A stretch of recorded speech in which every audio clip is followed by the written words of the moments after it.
if you're just jumping on live, welcome. I'm so happy to have you here. Today's topic is really about how do we use education to help you grow your business by putting you front and center in front of people that will then begin to know, like, and trust you, right? And isn't that really the heart of all relationships? So I want to talk about the difference between a marketing strategy that is designed to sell versus a educational strategy that's designed to make you memorable and make you known for the thing that you want to be known for. So again, practice a little bit with me and drop what you want to be known for in the comments, because that should be something that you just get really good at being able to say. And the only way to get really good at saying it is to practice saying it over and over and over again. So let's start with the first couple of things. What's the difference between a marketing or sales strategy versus an educational strategy? And the biggest just differentiator is the goal, right? So sales and marketing is to actually make a sale, like make a sale that day, right? What we're looking is to build connections that will grow my business over time. So if you, the first thing I want you to know, the first tip I'm going to give you is, if you really need to make sales today, this is not a strategy for you. I recommend that you get really comfortable and really good at directly reaching out to people with the service that you offer. I know it's not glamorous. I know it's not exciting. And I know it's not the thing that most people want to do. But if you need a strategy to make some income today, if you really need to generate revenue, direct requests for sales are honest, are straightforward, and they're going to solve an urgent need for a client, and they could ultimately lead to future business. I had a friend back in the day, Ronnie, and Ronnie, I hope you're catching this, you know who you are, but Ronnie was the life of every party, right? I'm not that girl. Everybody tells me I'm so serious. I am not the life of the party, but I love people that bring that out. And they say the funniest things, right? And so we would be, and for any of my down the shore people, back in the day, I lived in Pennsylvania, and we had shore houses in Avalon. So any of my Avalon people out there, you know who you are. But she would say, listen, if you're going to be a dog, bark up front. And I loved that line. I kept it forever. If you literally want to call people and start selling your services, then call people and start selling your services. What people don't like, and where I think a lot of people end up feeling out of alignment when it comes to selling their services, is, the strategy is, oh, go connect with someone, right? Get into a conversation and then make an offer. Then that's what's out of alignment.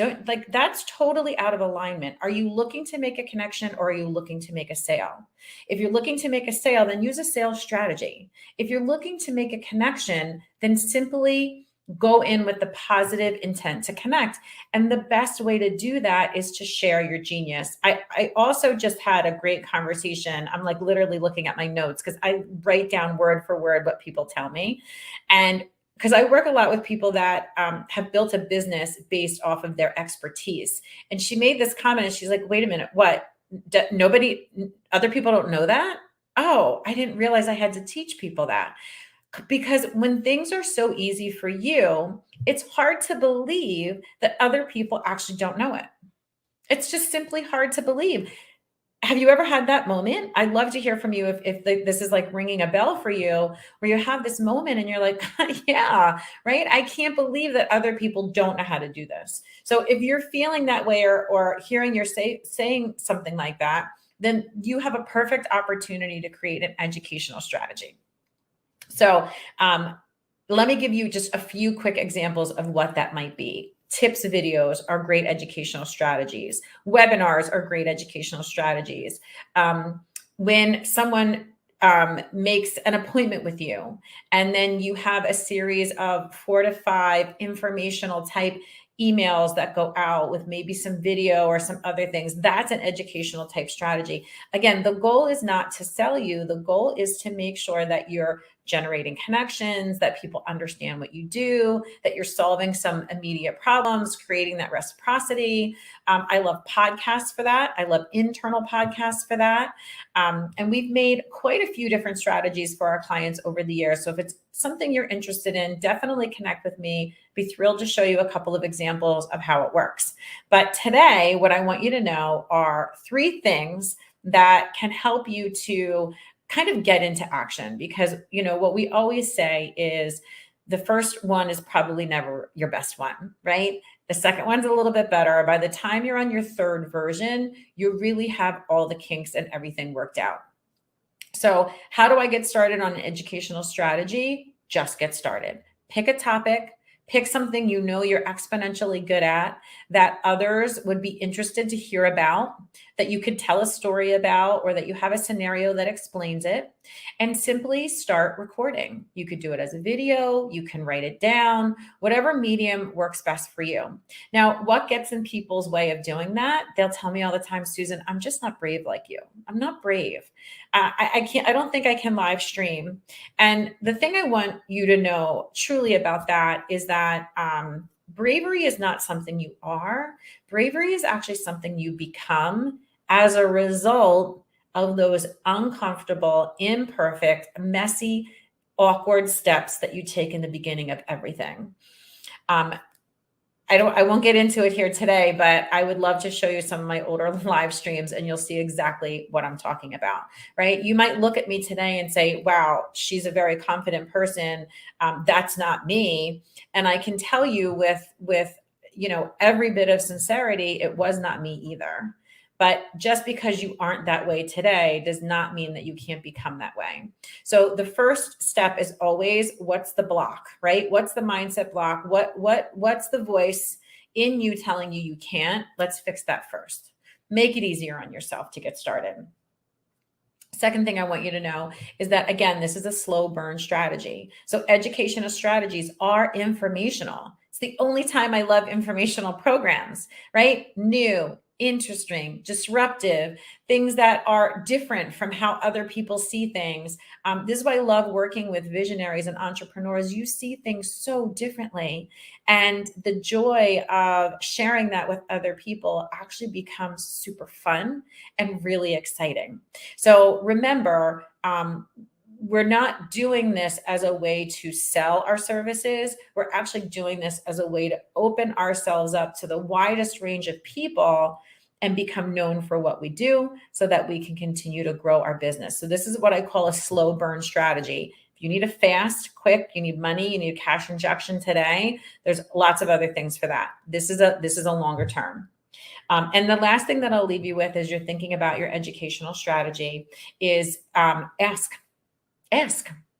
Call up some of your clients that you've worked with in the past and simply ask them, what is the simplest, most easiest thing I did that you thought was helpful and valuable? And let them tell you, because if it worked for them, it will work for other people as well. So if you're stuck with how do I get started, first of all, make sure you clear the mindset blocks. Secondly, go in with the right intent. Remember, if you're going to be a dog, bark up front. This is not a sales strategy. Please don't use it that way. That is out of alignment. That is when people believe that you're sleazy and spammy and cheesy, which is absolutely the thing you do not want to be. And then third, how do you pick a topic? Ask somebody that's worked with you in the past. What was the simplest, easiest thing that I helped you to accomplish that made an impact and a difference in your business or in your life? That's it. And whatever they tell you, run with it. Get into action. Build your bravery muscle. Remember, bravery is a thing you become. It's not necessarily a thing that you are. And I'll leave you with one final thing for today. There is absolutely no difference in our internal response systems between excitement and fear. They are literally the same internalized experience. So if when you start to do something like this, you're like, that feels really scary. I don't know. Could I really do that? I want you to know that you can literally not use that as a reason to stop and use it as a reason to start building a mindset around, that feels a little fearful. That must mean it's the next best thing in life for me. And when you start thinking like that, the in the imperfect action, the uncomfortable and awkward steps that you're willing to do start to expand to places you couldn't even imagine. So keep those things front and center in your mind. Remember, training is a business driver. And if there's anything that myself or my team at MXID can do to help you grow your business with training, right? To create an internal training program that will actually solve a business problem or help you to create events that help you to become known. That is exactly what we do and exactly how we help people. I hope you have a great day, and I look forward to seeing you back here in the next couple of weeks.